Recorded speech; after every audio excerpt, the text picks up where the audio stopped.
right, folks, with us now is Khalees Kelly, a yoga instructor with a mission to improve both physical and mental well-being. And I'm told Khalees found independence through yoga, and she's here to discuss her yoga journey and the holistic benefits it offers. Welcome to Smile. Thank you. I was telling Khalees earlier that I remember going to look for Mama when she was probably about 80 years old, and she was doing yoga. I mean, she had Abel did yoga? Yeah, and she had this look on her face that is the most peaceful look. I mean, I can't remember the move, but when I walked in, she was like, and I'm going, okay then. But so it is holistic, for want of a better word. Yoga nice, man, it's nice. It's very Peaceful, it's very relaxing. It can be intense too, so it has many facets, which is why it's such a good practice for everybody. The funniest thing to me is to see people who underestimate the strength. Because it looks so graceful when you're doing it, right? Yeah. But when you have to go on the floor and do it yourself, you realize it really is working every single muscle in your body. It requires the engagement of a lot of your muscles, which people don't do. Maybe they're doing an exercise, even when you're sitting, you might not even be squeezing your tummy to hold. Look at people. This is what they sit, a lot of them. At the computer, you're driving, you're on the phone. So it requires the engagement of these muscles. To lift, lengthen, and find space. Where does the mental come into all of this? So I would say yoga is mostly mental, but it's Easier to tell somebody, so lift up your hand. Lift it up. So it's easy for me to tell you that. Breathe. Focus on peace and love and gratitude. That's a little bit harder. So it's easier to teach somebody the physical aspect first, and then when we get a little deeper, we start to talk about things like breathing. Take a deep breath in, out. But maybe you want to do an intense teach breath. someone to think about something? How do you teach that? So this is called meditation, right? So you ever hear a Rasta man say, yo, me go hold a meds? What does that mean? It means that he's focusing on one thing, he's thinking about one thing. So as the instructor, as a teacher, you're directing people to look outwards, look around the world, observe, and then when you do that, you'll have a better ability to focus inwards on how you're thinking, on how those thoughts make you feel. Do exactly what you would do to two students to us, remeditation. Remeditation? Exactly what you would do All to right. your students. Close your eyes. Start to become aware of everything that's happening around you. The sound of my voice, the sound of cars passing by, the sound of the water in the backdrop. Now take a deep breath in through your nose and out of the nose. Start to pay attention to your thoughts. What is happening in the mind? When you pay attention to your thoughts, do you realize that the thought makes you feel a particular way? Pay attention to that feeling. Now, wiggle your fingers, wiggle your toes, and just come back to the present moment. Open one eye, open the next. I mean, it was very short, but it's just a temporary pause. Actually felt good. Actually felt good. Right? Nice, A temporary man. pause, and then you just come back to the present world and you're better able to deal with things. Want to know what I was thinking about? No. No.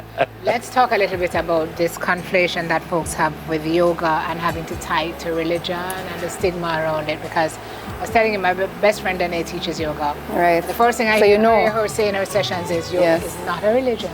Yeah. It's an exercise that brings you to one with nature and peace of mind, but don't conflate the two. Yes. Because a lot of people stigmatize it and say it's a bad thing because. A lot of Jamaicans burn out yoga, and I've encountered several of them. But I understand, because it is a practice that comes from the East, and people often reject what is foreign to them. So what I would say is the amount of benefits that it has given me far outweighs those comments or those feedback. So I get physical benefits from it, I get mental benefits from it, it helps me to breathe better, it helps me to be better, it helps me to be more peaceful. So if that is an intention of yours, it is something that you could try to be open to, right? Sim said something earlier that some people kind of don't realize how difficult it could be. Can yoga get you fit? Is it a fitness regime as opposed to you're going to a gym and jump up and down and all kinds of stuff? So as I was saying before, you have many types of yoga. You have a type of yoga called restorative or yin. It's very slow. You may stay in one pose for 5 minutes, right? So ideally maybe that type of yoga wouldn't get you fit. You have another type of yoga called Ashtanga, which my friend Donovan and I do. Ashtanga. Yes, it's very intense. It's one of the more traditional forms of yoga. You're lifting your arms, you're jumping back, you're floating to the top, you're catching to the side. Very intense. Stand up and show me two little. Show you something from that? Yeah. You don't have to go on the ground, do you? Yes. You do? I do. I don't necessarily. Yeah. Don't do it. Don't do sunset, girl. Do So it. ideally,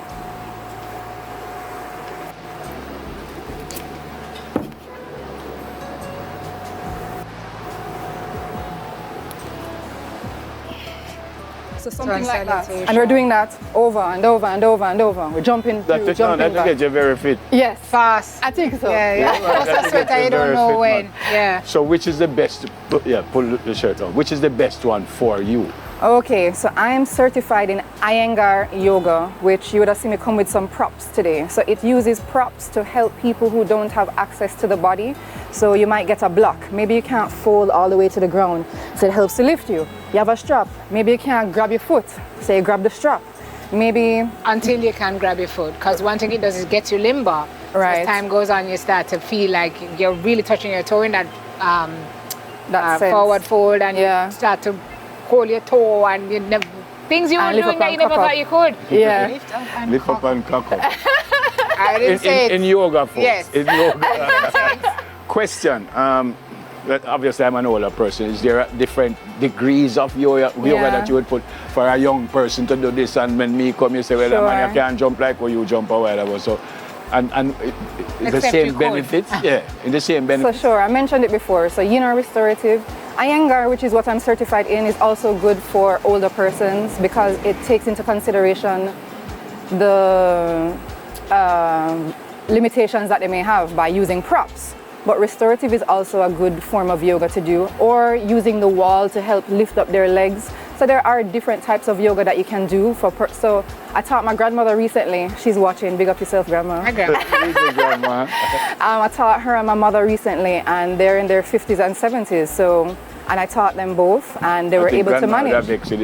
My grandmother was actually amazing. No, but you tell Even everybody grandma. Yes. Iyengar is what you call Iyengar, it? yeah. You guys take into consideration the issues that your clients are working with. Of So you course. modify as well. So I guess it really depends on what you want to get out of it. Yoga is fantastic. Yoga got me through some of the most mentally challenging times Of your in life. my life. Right. And I was in the best shape of my life when I was doing yoga practice. Yeah. I highly recommend 10 out of 10. What's the regime like? Is it an everyday thing? You do it once a week? Ideally, You it do is every day. And How long? So I say 5 minutes of yoga is better than none. So if I wake up, I say to myself, you must do something, right? But ideally, you can do a 30 to 60 minute practice daily. And depending on the type of yoga that you're doing, like Ashtanga, I think it's fair to take a break because I've been doing it recently and I am sore. Oh. Right? So sometimes I may The wake up and teacher do sore, you something know, yeah. softer, more gentle, because I just can't manage, Yeah. you know? Different for women as opposed to men?